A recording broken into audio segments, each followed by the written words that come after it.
Hi, Amanda here with Crafting with Amanda, and this is a bonus layout for you this week.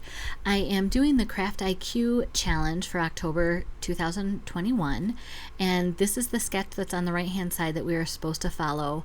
And then we needed to include torn paper, a long title, some sort of fold, added flair, some leaves or leafy bits as they said, and then doodle.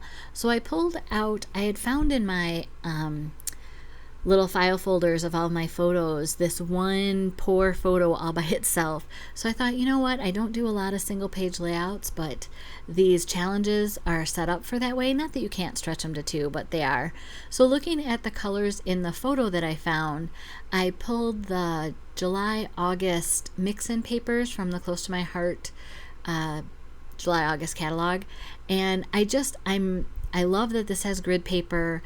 If you look at the sketch, it has kind of long journaling spot along the right hand edge, and then it had the 2016 next to that, and pretty much the left side of the page was left open, or there was a lot of open space, free space. So that's kind of what I'm setting up as the base, and I'm going to use this polka dot paper as my background, but I realized that I wanted to do a frame. I know the layout was all more of a simple clean lines, but I liked this polka dot paper. I wanted to make a dark frame around it as well, and this is just so I'm kind of setting it up here, and then I'm going to pull some cardstock, and I start with the bluebell paper cardstock for my background, and it doesn't work, so I end up grabbing this just black cardstock as my base.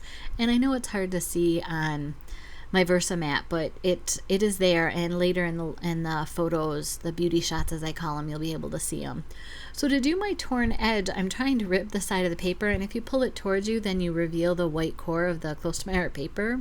But if you remember, if you haven't been a part of my channel for a while, back in the end of June, I smashed my index finger on my right hand. And so I'm trying to tear that paper with my middle finger, and it's just not working. So I was really struggling tearing, and normally I don't have a problem, but I was just really struggling tearing. But we got there in the end.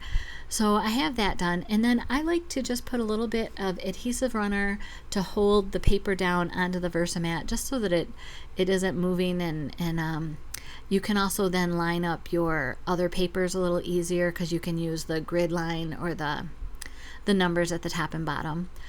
I thought with the torn edge, to kind of give it that same feel, I'd use my edge distressor, and just showing you the distressed edge versus the clean line edge, it just roughs it up a little. So I'm going to go ahead and do that to all four sides. And if you don't have an edge distressor, I know some companies sell them, but you can also just use the edge of scissors, and that works out really well too. And we all have scissors in our tool bag when we travel, or even if we're crafting in our normal spot. So I'm just going to finish up edge distressing the polka dot paper, clean up my little dust particles that come off of that. We'll glue that down, and then kind of proceed from there. So as I was creating this layout, I kept the picture to the side because I thought that I was going to try to pull in more of the orange from Matt's shirt. And this is my husband with our youngest, with our oldest, and then a friend's child as well. And I thought I was going to try to pull some orange in, and I keep looking at that, and I had thought about using orange ink, but then I decided, no, stick to black, because you have the black base on your, frame around your layout. So that's what I'm doing. And so I'm just muddying up the edges with the distressed edge and the torn paper. It doesn't have the clean feel, so it's one of those things that I like to do all distressed edges or all clean edges, and since we're having torn paper, we're going to do distressed edges on everything. So then to get the fold into this, I'm actually kind of folding a frame around my photo. So this will be the top of it, and I tore the paper the wrong way because I wasn't paying attention of, oh, you're going to fold this and the white's still not showing. So I'm going to re-rip that one side again, and this time I do rip it correctly so that the bottom does have the white edge. And you might not notice it, but I end up, when I re-rip the top, I end up turning the frame and the photo 180 degrees to each other so that the top becomes the bottom, bottom becomes the top. So here we go, I'm ripping that top again. And then I grabbed the crocodile out because what I'm going to do is actually punch 2 holes along the top edge and hang it with a ribbon, kind of like you would see a wall, you know, like a wooden frame on a wall. So that's what we're going to do here. And I kept the edges the exact same width as the photo so that there's not any of the frame of the photo on the other sides of it. It's just on the top and bottom. And if you look, I don't know if you can notice, but my holes are not spaced evenly. So to go ahead and camouflage that, I'm measuring now what the left hole is, or the right hole, however you're looking at it. And I'm punching one that's now the same distance in from the outside edge. And so I'm going to just cover it with the ribbon itself that I used. And like I said, I'm just gonna cross these and tie them and make it look like it's hanging from the ribbon, almost like a photo on the wall. So now we're kind of cooking with gas here, trying to figure it out what we're doing. So long title, I don't have that yet. I went and grabbed some stamp sets and I was looking for some things. And when I was looking for some things, I found these pieces of black edge lace that I had in one of my bins of stuff. And these are 2 partial ones. They're not the full 6-inch size, but I also had 2 6-inch ones as well. So I grabbed those because I really like that under the torn edge. It actually gives more visual interest to that torn edge. So I've glued those down, and then I did find this title just hanging out. So it's a long title, but it's a compacted long title, I guess I'll call it. And I grabbed these, I grabbed the thin cut for the layered flowers. That is a thin cut on Close to My Heart. It is still available, or at least last time I checked it was. And these are one of the leaves that are with it. And they have like a stitched vein to them. So I'm just folding them in half a little bit just to give them some interest. And I'm dry fitting them around the title and the frames and seeing what I want to do. And I'm trying to keep that journaling spot along the right hand side free because I want to honor the sketch by having journaling go all the way down the side.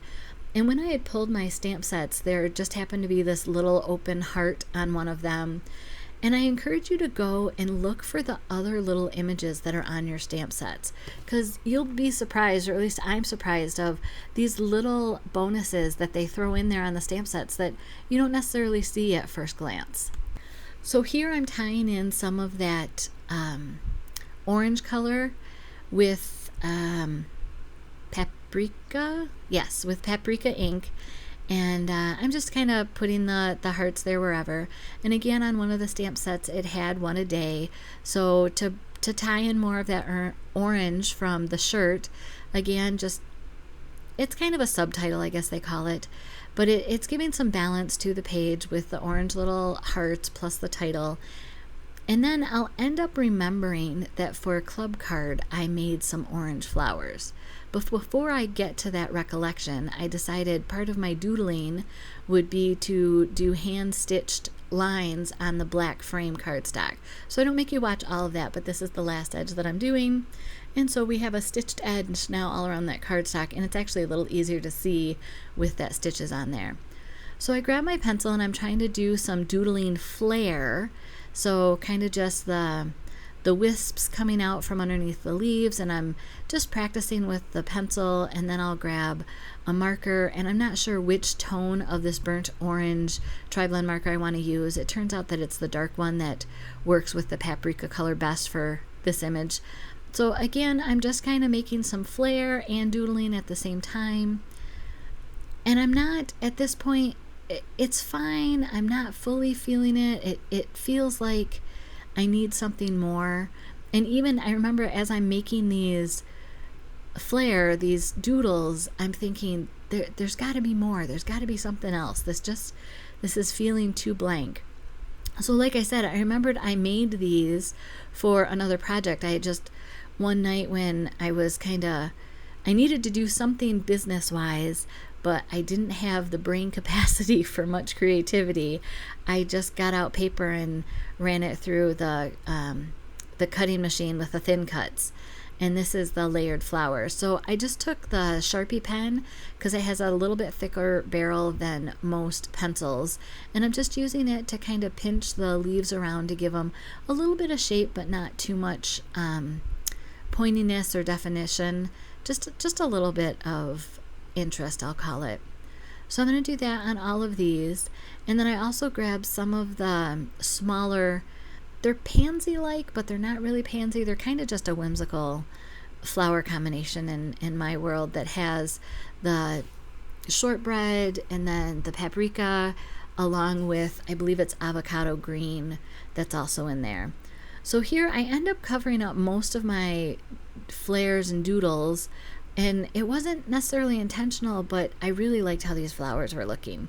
So I also had some scarlet leaves that I had cut out when I did my Twisted Sister video for September, because I used this layered flowers thin cut and made poinsettia flowers out of the leaves. So these were left over from that project, and it was all together in that one envelope. So here I'm just tucking in some of the scarlet leaves along with the toffee colored leaves that I cut for this project, and I really like how this came together.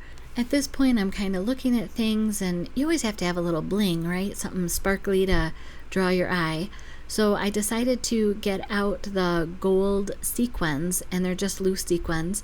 And if you haven't heard me say this, the jewel picker that Close to My Heart has, there's 2 of them that come in one container, is just awesome. You can pick the sequins up and drop them into the flowers really easy.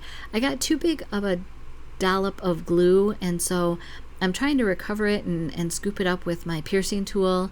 So now I'm just adding the glue in different spots from that overflow.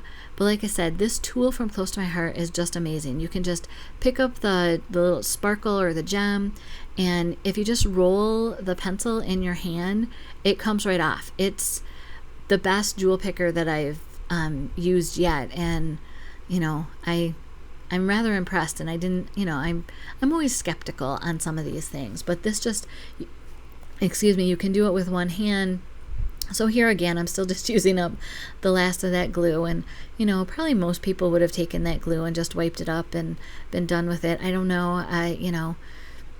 Growing up on a farm, and as we called them, hot dog and bologna summers, you didn't waste things. So here I am preserving that glue. I'll point whatever scent of it. So laugh at me if you must, and if you do the same thing, I would love to hear that I'm not alone in this. So again, I'm just filling in some of the sparkles, and there's multiple shades of these gold along with multiple sizes. So I'm trying to grab I would call them like the brushed gold, almost a copper gold, versus the bright shiny gold for this layout.